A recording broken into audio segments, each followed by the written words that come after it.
গোপালগঞ্জের অবস্থাটা কেমন এবং কি করা হবে সেটি পিনাকি ভট্টাচার্য, যিনি ইউরোপের সাংস্কৃতিক রাজধানী বলে পরিচিত প্যারিসে মোতায়েন আছেন, এবং সেখান থেকে যে বার্তাটি ছুড়ে দিয়েছেন সেটি কিন্তু ভয়ঙ্কর। তাদের বিচ্ছিন্ন করে ফেলা হবে, জ্বালানি বন্ধ করে দেওয়া হবে, খাদ্য সরবরাহ বন্ধ করে দেওয়া হবে। সরকার কেন তাদের পরামর্শ অনুযায়ী বারবার চলছে বা প্রতিটি কথা তারা মানে সরকার রাখছে আর এবং বাংলাদেশে বিপদের মুখে নিয়ে যাচ্ছে ডক্টর ইউনূস সরকার? কারণ কারণ বিষয় হচ্ছে এই যে যারা এখন আপনার দায়িত্বে আছেন তারা তো তাদের মাসতুতো ভাই। গোপালগঞ্জ নিয়ে যা কিছু শোনা যাচ্ছে, যা কিছু ঘটেছে, সব বিষয়ে একটু ছোট করে যদি বলতেন কি হতে যাচ্ছে।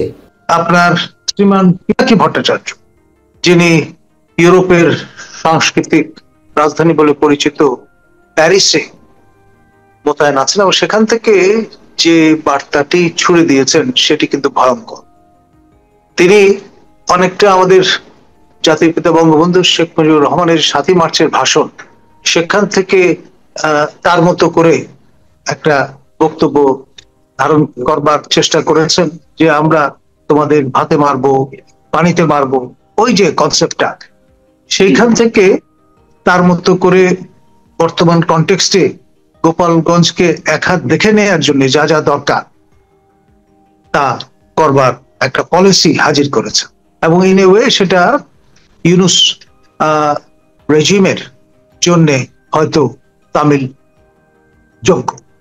তিনি বলবার চেষ্টা করেছেন যে এই ডিফাইন্ড জনগোষ্ঠী যদি মাথা অন্তর না করে মেইন স্ট্রিমের সঙ্গে সঙ্গত হওয়ার জন্য প্রচেষ্টা না নেয় তাহলে তাদের বিচ্ছিন্ন করে ফেলা হবে, জ্বালানি বন্ধ করে দেওয়া হবে, খাদ্য সরবরাহ বন্ধ করে দেওয়া হবে, তারা বেরোতে পারবেন গোপালগঞ্জ থেকে, একবার বেরোলে ঢুকতে পারবেন।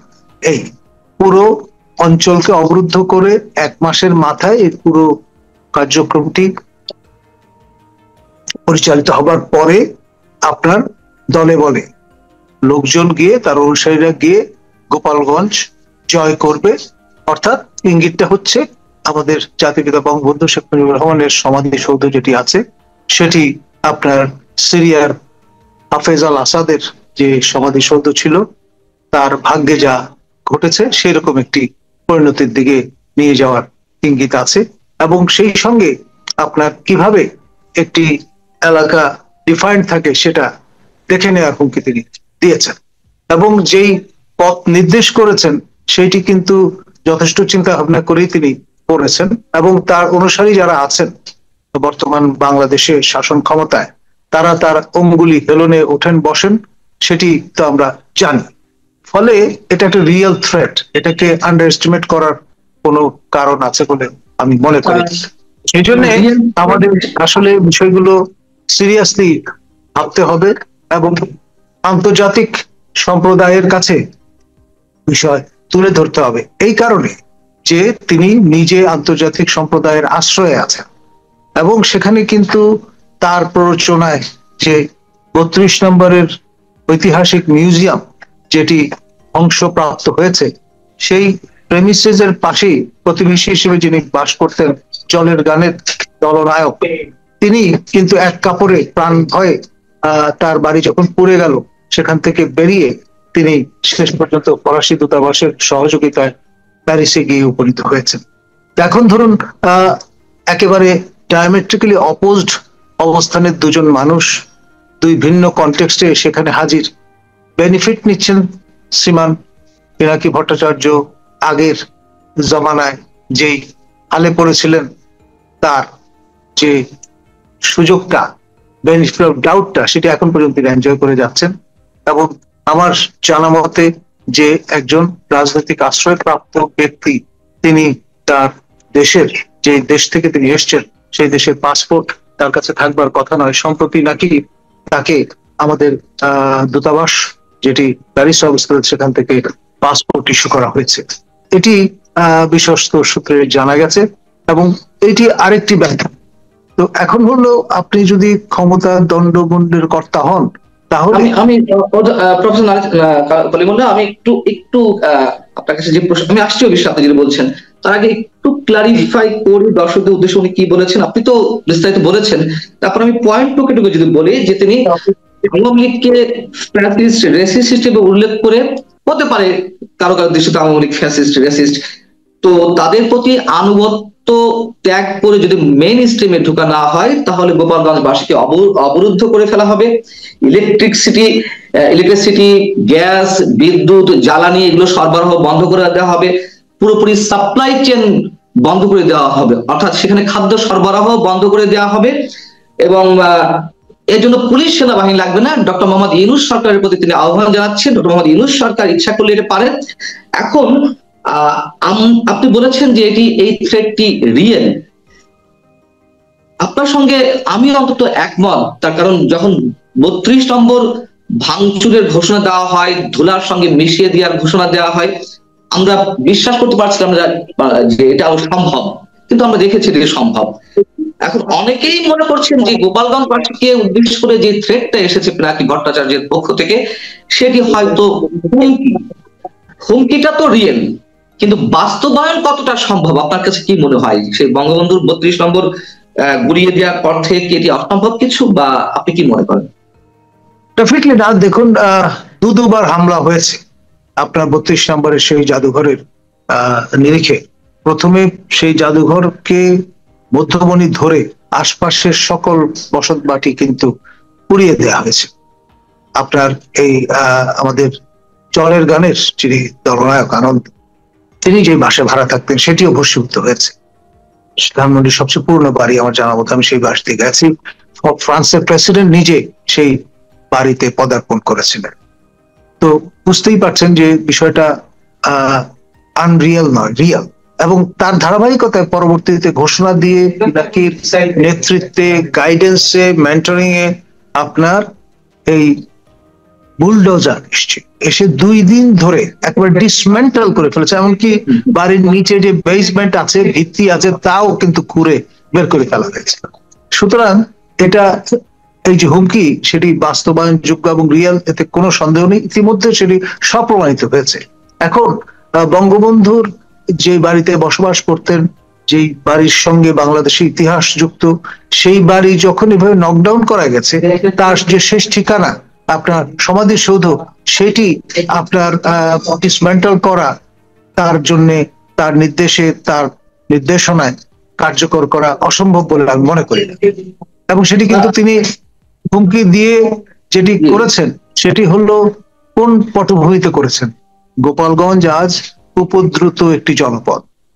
আপনার সেখানে যেই পদযাত্রা করা হয়েছে সারা দেশে, নবগঠিত এই রাজনৈতিক দলটির কেন্দ্রীয় নেতৃবৃন্দ, তারা সেখানে আপনার রিনেম করে এটিকে মার্চ টু গোপালগঞ্জ নাম দিয়ে বাঘের বেশে সেখানে হাজির হয়েছেন। কিন্তু যে প্রতিরোধের সম্মুখীন তারা হয়েছেন, সেই পরিস্থিতিতে তাদের মার্জা বা বেড়ালের অবয়ব নিয়ে, প্রোটেকশন নিয়ে, সাজোয়া জানে চড়ে ফিরে আসতে হয়েছে। এটি হয়তো তাদের জন্য রাজনৈতিক ভাবে আমি মনে করি না খুব একটা ভালো সংবাদ, কিন্তু তার ধারাবাহিকতা খেয়াল করে দেখেন যে চকরিয়াতেও কিন্তু তারা প্রতিরোধের সম্মুখীন হয়েছেন তাদের লাগামহীন কথাবার্তার কারণে। এখন এই যে পরিস্থিতিটা, পরিবেশটা, সবকিছুর আশকারা কিন্তু সেই প্যারিস থেকে তিনি প্রদান করছেন। সুতরাং এই যে প্রশ্ন, এই যে প্যারিস থেকে সীমান্তের ওপারে বসে বাংলাদেশকে অস্থিতিশীল করার একটা ভয়ঙ্কর ষড়যন্ত্র নিয়ে কেউ কেউ নেমেছেন প্যারিস থেকে, আমেরিকা থেকে। এখন যারা তাদের অনুসারী, আমরা তো এদেশেই মানুষ, গোপালগঞ্জ এই ভূখণ্ডের অংশ, আমরা যারা বিভিন্ন জায়গায় রয়েছি তারা সবাই এই দেশেরই অংশ। যারা তাদের অনুসারী, তারা কেন বুঝতে পারছে না যে 5 আগস্ট একটা অভ্যুত্থান হয়েছে, ঠিক আছে, শেখ হাসিনা সরকারের পতন হয়েছে, একটা নতুন গণতান্ত্রিক সরকার আসবে, সেটির সুযোগ থাকা সত্ত্বেও পুরো বাংলাদেশকে নিয়ে এরকম ভয়ঙ্কর খেলা খেলছে, এটি কেন এখনো তাদের যারা অনুসারী তাদের মাথাতে ঢুকছে না? দেখুন, আপনার যে প্রস্তুতি নিয়ে তারা এই কর্মকাণ্ডে অবগাহন করেছেন, তা কিন্তু দীর্ঘ প্রস্তুতির ফল, মেটিকুলাসলি ডিজাইন, সেটি তাদেরই কণ্ঠে আমরা শুনেছি। এবং আপনার মাস্টার মাইন্ড বলে একজনকে খেতাব দেওয়া হয়েছে আন্তর্জাতিক পরিসরে, দরবারে ক্লিন্টন মহোদয় যেটি আয়োজন করেছিলেন। সুতরাং যিনি সরকার প্রধান, নোবেল লরেট, তিনি যখন ফ্রম হিজ হর্সেস মাউথ আমরা শুনি, তখন তো অবিশ্বাস করার কিছু থাকে না, আপনাকে ক্রেডেন্স দিতেই হবে। প্রফেসর ডক্টর ইউনুস, আমাদের নোবেল লরেট, তিনি নব উদ্দীপনা এক দশক আগে হবে আপনার, তিনি তার স্বপ্নের রাজনৈতিক দল এর প্রক্ষেপণটা তুলে ধরেছিলেন বিদ্যুৎ সমাজের সামনে। তারপর তার সহদর প্রয়াত মোহাম্মদ জাহাঙ্গীরের হলমার্কসের অফিসে মগবাজারে একটি আপনার বাক্স খোলা হয়েছে, যেখানে ফিডব্যাক আসবে, কে কি মনে করছেন, কে কি পরামর্শ দিচ্ছেন। যখন সেখানে হিউম্যান এক্সট্রিকা সমৃদ্ধ আপনার খাম ঢোকা শুরু করলো, তখন বুঝে গেলেন যে মানুষের আপনার মনোভাবটা কি। কোন অবস্থায় তারা এটাতে সাড়া দিচ্ছেন না পজিটিভলি। তো ফলে ঘোষণা দিয়ে তিনি অ্যাবান্ডন করলেন তার এই কার্যক্রম, কিন্তু মনে মনে ঠিকই রেখে দিলেন এবং তারই সফল বাস্তবায়ন শুরু করলেন। এই সরকার গঠন করার পরে তার যারা এমপ্লয়ার বলে পরিচিতি অর্জন করেছেন, সেই তরুণ তুর্কি নেতৃবৃন্দ, তাদেরকে উৎসাহিত করলেন এবং তার উৎসাহ এবং দোয়া নিয়ে তারা কিন্তু আপনার এই নবগঠিত রাজনৈতিক দল যাত্রা শুরু করেন। এবং এই দলের কার্যক্রম যতক্ষণ পর্যন্ত সংহত না হচ্ছে, ততক্ষণ পর্যন্ত তিনি অ্যাপিলও করেছেন যাতে তাদের সময় দেওয়া হয়। সে কারণেই কিন্তু জুনের এই ফ্রেমওয়ার্কে নিয়ে যাওয়া হয়েছিল নির্বাচনের তারিখ বা সময়। এখন বিষয় সেটি হচ্ছে যে গোপালগঞ্জ নিয়ে যে ঝামেলা শুরু হয়েছে এবং যে রাফ রিসেপশন আপনি তার এই তরুণ তুর্কিরা লাভ করছেন চকরিয়াতে, এবং সম্প্রতি শুনলাম যে সার্জিস আলমকে অবাঞ্ছিত ঘোষণা করা হয়েছে বান্দরবানে। তো ফলে এই যে ফিডব্যাক, সেটি তাদের জন্য সুখপ্রদ নয়, ফলে তাদের জন্য হয়তো আরো সময় লাগবে এবং সেই সময়ের প্রয়োজনে হয়তো নির্বাচন শেষ অব্দি এমন একটা চিমেরা বা যেটাকে বলে মরুভূমিতে মরুবিভ্রমের মতো পড়বে, তাতে হয়তো দেখা যাবে যে সেই শেখ হাসিনার যে মেয়াদটি অবশিষ্ট ছিল, সেই মেয়াদে শেষে হয়তো একটি গণভোট বা সে ধরনের কোন একটা কার্যক্রম পরিচালনা করে সময় হয়তো আরো বাড়িয়ে নেবেন। কারণ এই টডলার দলটিকে তো পূর্ণ যৌবনে নিয়ে আসার জন্য সময় লাগবে, তাই না? আমাদের কথা হচ্ছে যে নতুন যে রাজনৈতিক দলটি বা এনসিপি, তারা পরিপুষ্ট হোক, তারা সময় নিয়ে একটি জায়গায় পৌঁছে যাক, আমরা সবাই প্রত্যাশা করি, তাদের জন্য আমাদের শুভকামনা রয়েছে। কিন্তু কথা হচ্ছে যে আমি একটু আগে যেটা বলছিলাম, যে যারা পিনাকি ভট্টাচার্যের মতন মানুষদের অনুসারী, তারা যে প্রচন্ড বিভ্রমের মধ্যে রয়েছে, একটা মরিচিকার পেছনে ছুটছে এবং দেশের ভয়ঙ্কর ক্ষতি হয়ে যাচ্ছে, তারা চোখের সামনে দেখছে, তারপরেও তারা সচেতন হচ্ছে না। অথবা আমি যদি খুব নির্দিষ্টভাবে এনসিপির কথা বলি, এনসিপির এই যে ছেলেরা, এই যে মেয়েরা যারা নেতৃত্ব রয়েছে বা অনুসারী, তারা কেন বিভ্রান্ত হচ্ছে? তাদের চোখে তো মানুষ স্বপ্ন দেখেছিল, এই দেশের মানুষ স্বপ্ন দেখেছিল। তো বর্ডারের ওপাশ থেকে তার নিজের এজেন্ডা, সুপ্ত এজেন্ডা বাস্তবায়নের জন্য একটা বিশেষ একটি জনগোষ্ঠীকে হিপনোটাইজ করে রেখেছে, আর হ্যামিলন আর বাসিওয়ালার সুরের মতো সেই সুরের দিকে সবাই ছুটছে। আর দেশের যে একটা ভয়ঙ্কর বিপদ, একটা বিভক্তি, ভয়ঙ্কর একটা ডিস্ট্রয় বয়ে নিয়ে আসছে, এটি কেন তারা বুঝতে পারছে না? দেখুন, ঐন্দ্রজালিক যে আপনার বিভ্রম, সেটি কিন্তু ভয়ঙ্কর, মানুষকে একদম খাদের কিনারেও নিয়ে যায়। দুইবার চিন্তা করে না যে আর এক পা আগালে মানুষ প্রপাত ধ্বনিত হবে। এটি ইতিহাসে বারবার আমরা দেখেছি। এই হ্যামলিনের বংশীবাদকের কথা বললেন, যেমন শহর খালি হয়ে গিয়েছিল, মায়ের বুক খালি হয়ে গিয়েছিল, সেটি হয়তোবা হতে পারে একটি মিথ, কিন্তু এর অতি বিশ্বাস পাশ্চাত্য জগতে সবার আছে। তো সেই জন্য এই নতুন নব্য বংশীবাদক, তিনি আপনার নতুনতর আপনার মোড়কে তিনি আবির্ভূত হয়েছেন এবং এসি সরকার, পিসি সরকার বলুন, আমাদের জুয়েল আইচ বলুন, সবাইকে আপনার রীতিমতো বলেছেন যে পিছিয়ে থাকো, আমি তোমাদের চেয়ে কম নই বিভ্রম তৈরির ক্ষেত্রে। এবং এর পাল্লায় পড়ে সমগ্র দেশ, সমগ্র জাতি কিন্তু আজকে রীতিমতো ভয়ঙ্কর এক ভবিষ্যতের অপেক্ষায় আছে। কিন্তু আমাদের এই যে এখনো সময় আছে। এই বংশীবাদক তো এক এক সময় এক এক দিক দিয়ে বংশী বাজিয়েছেন, তাই না? তিনি তো গণজাগরণ মঞ্চের পক্ষেও কথা বলেছেন। তিনি টেলিভিশনে ওই সময়ে এই জামাত শিবিরের বিরুদ্ধে, ৭১-এ পরাজিত শক্তির বিরুদ্ধে কথা বলেছেন। পরবর্তীতে তিনি যে কোনো কারণে প্যারিস চলে গেলেন, কিভাবে গেছেন না গেছেন সব আমরা জানি।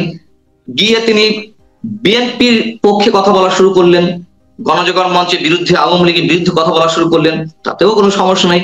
পরবর্তীতে তিনি আবার সুর চেঞ্জ করে, বংশী বাদন চেঞ্জ করে তিনি কথা বলা শুরু করলেন ৭১-এ পরাজিত শক্তির পক্ষে, এবং ভয়ঙ্কর একটা ডিপ স্টেটের খেলার পক্ষে এখন আবার তিনি খেলছেন। এইগুলো এনসিপির এই যে সম্ভাবনাময় তরুণেরা, ভবিষ্যতের কান্ডারীরা দেশের, তারা কি এগুলো মিলাচ্ছে না, মিলায় না কখনো? এখন ধরুন মহাবেশে যখন মানুষ থাকে, মৌতাত কাটতে সময় লাগে। এখন এই ব্যক্তিটি একদিনে তো আজকে এই জায়গাটায় এসে পৌঁছাননি, তার লক্ষ লক্ষ আপনার সাবস্ক্রাইবার আছে, ফলোয়ার আছে, তাকে পরিপুষ্ট করার জন্য পেছনে আরো লোকজন আছে। সব মিলিয়ে এই যে নেক্সাসটা, এটা যতদিন পর্যন্ত প্রিভেইল করবে ততদিন পর্যন্ত কিন্তু রাষ্ট্র গভীর সংকটে আপনার বিদ্যমান থাকবে, এতে কোনো সন্দেহ নেই। আমাদের আসলে বিষয়গুলো নিয়ে খোলামেলা কথা বলতে হবে, ভয় পেলে চলবে না, তার হুমকিতে আপনার কাতর হয়ে গেলে চলবে না। আসলে মানুষ বাঁচে কয়দিন? উনি যে ধরুন আমাকে উনি হুমকি দিয়েছেন মেরে ফেলবেন, এমনকি আরেক ধাপ নিচে নেমে বলেছেন পাশবিক অত্যাচার করবে। এটা তো আপনার কানাডার বাহিনীর লোকজনও কখনো প্রকাশ্যে এরকম ঘোষণা দেয়নি। সুতরাং এই যে বিকৃত মানসিকতা, সেই বিষয়গুলো বিশ্লেষণ করতে হবে, তুলে ধরতে হবে, সাইয়াগে করা যাবে। থাকে না আমাদের ভদ্রলোকদের একটা স্টাইল আছে যে আমরা অ্যাভয়েড করার চেষ্টা করি বা চেষ্টা করি, এবং তাতে আরো উৎসাহিত করা হয় ধরনের ব্যক্তিবর্গকে। সুতরাং খোলামেলা আলোচনা করতে হবে। তিনি আপনার আমাদের স্বরাষ্ট্র মন্ত্রণালয়ের নিয়ন্ত্রণ যদি নিয়ে থাকেন, আমাদের বিভিন্ন প্রতিষ্ঠানগুলোর যদি নিয়ন্ত্রণ নিয়ে থাকেন, সেইগুলো হাতিয়ার হিসেবে ব্যবহার করবার প্রচ্ছন্ন হুমকি তো তিনি দিচ্ছেনই। সুতরাং আপনার রাষ্ট্র যদি জিম্মি হয়ে যায় এই রকমের একজন ফেরারি মানুষের কাছে, তাহলে বলতে হবে এই জাতির ভবিষ্যৎ অন্ধকার। অন্ধকার তো বটেই, আমরা সেদিকে হাঁটছি। আমার এই মুহূর্তে প্রশ্নটি হচ্ছে যে তিনি যে আহ্বান জানিয়েছেন ডক্টর মোহাম্মদ ইউনূসের প্রতি, সরকারের প্রতি, আপনার কি মনে হয় সরকার এ ধরনের একটি ভয়ঙ্কর কিছুতে পা দিবে বা এই ধরনের কোনো কিছু বাস্তবায়নের পথে হাঁটবে? দেখুন, ইতিমধ্যে আপনার সকল রকম প্রস্তুতি কিন্তু সম্পন্ন। গোপালগঞ্জের জলাশয়, নদীপথ, সারফেস ওয়াটার কোনটাই কিন্তু এর আওতার বাইরে নয়, স্থল ভাগ তো আছেই। তো সব মিলিয়ে এমন একটা পরিস্থিতি, পরিবেশ বিরাজমান যে খেয়াল করেন তার যে নির্দেশিত পলিসি যে আপনি বেরোতে পারবেন, ঢুকতে পারবেন না, সেইভাবে পুরুষ শূন্য করে ফেলা হয়েছে পুরো জনপদকে।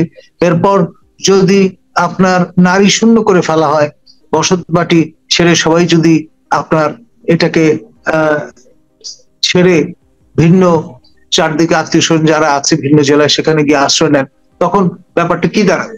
শূন্য স্থান তো শূন্য থাকবে না।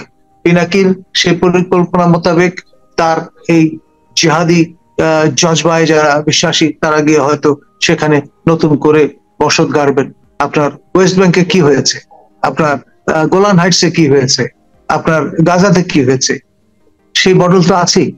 সুতরাং আপনার কেউ যদি মনে করে থাকেন যে না সাময়িকভাবে আমি শীত নিদ্রায় গেলাম, ঘুমিয়ে গেলাম, তাহলে পরিত্রাণ পাবো, no, that will not happen. সেই জন্যই সবার উচিত হবে বিষয়গুলো নিয়ে খোলামেলা আলোচনা করা। এই রাষ্ট্রের নাগরিক আমরা, এবং নাগরিক হিসেবে আমাদের পূর্ণ অধিকার আছে। আমাদের পিনাকি ভট্টাচার্যের যেমন অধিকার আছে বাংলাদেশের একজন নাগরিক হিসেবে তার বয়ান মানুষের সামনে তুলে ধরবার, তেমনি আমাদেরও অধিকার আছে আমাদের বক্তব্য তুলে ধরবার। কোনো অবস্থায় আপনার কাছুমাছু করলে চলবে না, কোনো অবস্থায় ভয় পেলে চলবে না, কোনো অবস্থায় কণ্ঠ নিম্ন গ্রামে হাজির করা চলবে না, উচ্চকিত হতে হবে। তিনি এই মন্তব্য করেছেন যে তার ডিজাইনটার কথা তিনি যেভাবে জানিয়েছেন, অবরুদ্ধ করা হবে গোপালগঞ্জকে, সব ধরনের সাপ্লাই চেইন বন্ধ করে দেওয়া হবে, প্রয়োজনে 1 মাস পর আবার মার্চ টু গোপালগঞ্জ করা হবে। এই আবারও মার্চ টু গোপালগঞ্জের কথা কিন্তু এনসিপি নেতাদের মুখ থেকে ওই দিনই আবার বেরিয়েছিল। তারা বলেছে প্রয়োজনে আমরা আবার গোপালগঞ্জ আসবো, এবং সেটি আবার মনে করিয়ে দিচ্ছেন তীব্রতার সঙ্গে পিনাকি ভট্টাচার্য যে 1 মাস পর আবারও মার্চ টু গোপালগঞ্জ। তার মানে এটি আবার হবে, আবার সংঘর্ষ। বিষয়টি এটা নিশ্চিত করে বলা যায়। খেয়াল করে দেখেন, তার টার্গেট দুটো, একটি হচ্ছে সমাধিসৌধ আমাদের জাতিপিতা বঙ্গবন্ধু শেখ মুজিবুর রহমানের, আরেকটি হচ্ছে আমাদের আপনার মহামান্য রাষ্ট্রপতির যে অ্যাবোর্ড বঙ্গভবন। কিছুদিন পর পর কিন্তু সেই হুমকিটাও তিনি প্রচ্ছন্নভাবে দিচ্ছেন। আগে পরে হয়তো বিষয়টা তারা ইমপ্লিমেন্ট করবেন, কিন্তু নিশানা তারা ঠিক করে রেখেছেন, এতে কোনো সন্দেহ নেই। তার মানে রাষ্ট্র ভয়ঙ্কর বিপদে কিন্তু আছে। এই ধামাচাপা দিয়ে ডিসেপশন করে ম্যানেজ করে একটা সময় পর্যন্ত আপনি চলতে পারবেন, কিন্তু তারপর কিন্তু যা ঘটবার তাই ঘটবে, সেটি আসলে কোনোভাবে অ্যাভয়েডেবল হবে বলে মনে হয় না। রাষ্ট্র ভয়ঙ্কর বিপদের মধ্যে আছে, সেই রাষ্ট্রের যারা অভিভাবক, সরকার, প্রধান, কেন প্রতিনিয়ত তাদের পরামর্শ অনুযায়ী চলছে?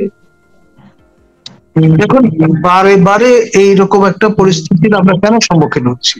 কারণ হচ্ছে আমাদের এই যে এক ধরনের বাঙালিপনা আছে, আমরা ভাবি যে একটু সাইয়ে করি, একটু সময় নেই, দেখি না কি হয়। এইভাবে কিন্তু আসলে অ্যাকোমোডেশন চলে না। আপনার একটা পর্যায়ে যা হবার তাই হবে, সুতরাং sooner the better, let's face it. সমস্যা সরকার কেন তাদের পরামর্শ অনুযায়ী বারবার চলছে, বা প্রতিটি কথা তারা মানে সরকার রাখছে এবং বাংলাদেশে বিপদের মুখে নিয়ে যাচ্ছে? এটা ইউনিক সরকার। কারণ বিষয় হচ্ছে এই যে যারা এখন আপনার দায়িত্বে আছেন, তারা তো তাদের মাসতুতো ভাই, সুতরাং তারা যা বলবে তাই শুনবে, তাই করবে, এটাই তো স্বাভাবিক। অঙ্গুলি হেলনটা হয়তো প্যারিস থেকে হচ্ছে বা আপনার আটলান্টিকের ওই পার থেকে হচ্ছে, কিন্তু এর একটা সমন্বয় তাদের মধ্যে আছে।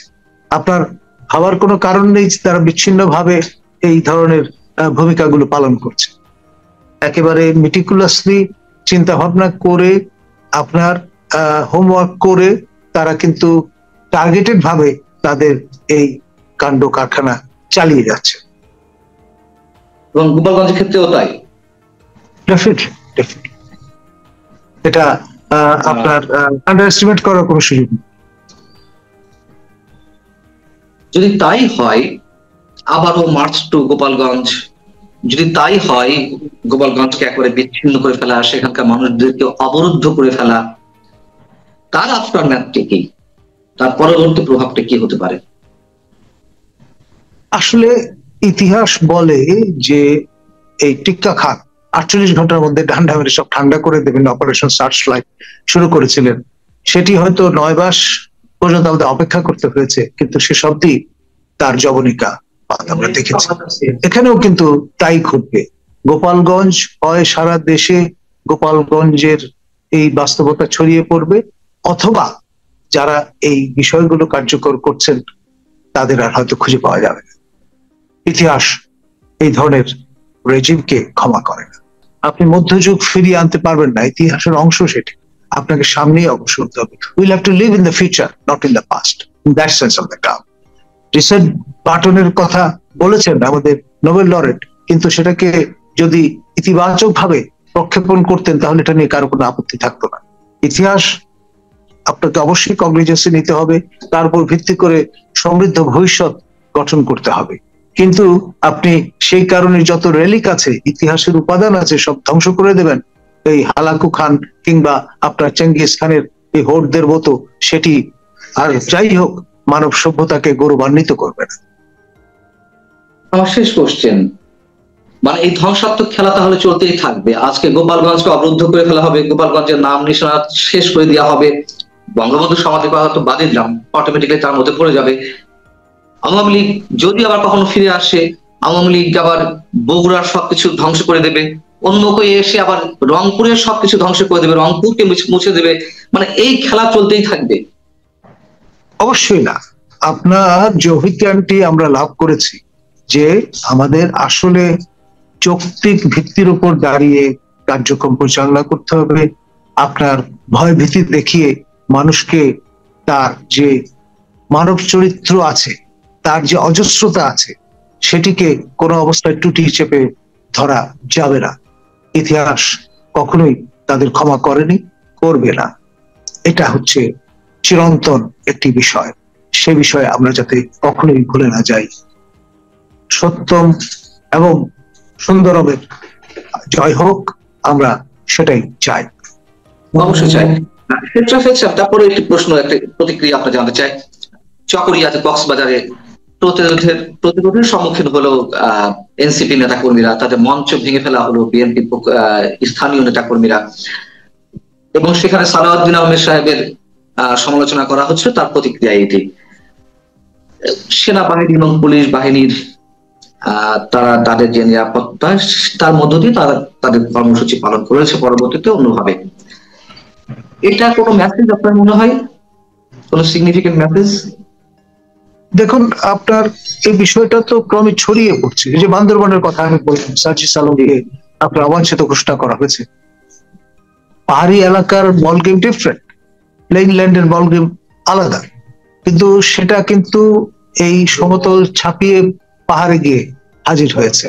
সুতরাং এটাতে আপনার কোনোভাবে বিভ্রান্ত হলে চলবে না। এবং ইতিমধ্যে আরেকটি বিষয় আমি জানিয়ে রাখি, রোহিঙ্গা যারা আছেন আমাদের এখানে, তারা কিন্তু একটা পলিটিক্যাল প্ল্যাটফর্ম তৈরির দিকে অগ্রসর হচ্ছে। একটা দল হিসেবে যদি তারা আবির্ভূত হন, তাহলে চিন্তা করে দেখেন, এনসিপি কে তো নিয়ে আমরা সবাই এমন নানান উৎকণ্ঠার মধ্যে হয়তো পড়েছি। এই নতুন রোহিঙ্গা প্ল্যাটফর্মের কারণে হয়তো দেখা যাবে যে ভিন্ন মাত্রা লাভ করেছে পুরো পরিস্থিতি। এটা তো আরেকটি অ্যালার্মিং মেসেজ। ডেফিনেটলি, ডেফিনেটলি সেটাও যেন আমরা খেয়ালে রাখি।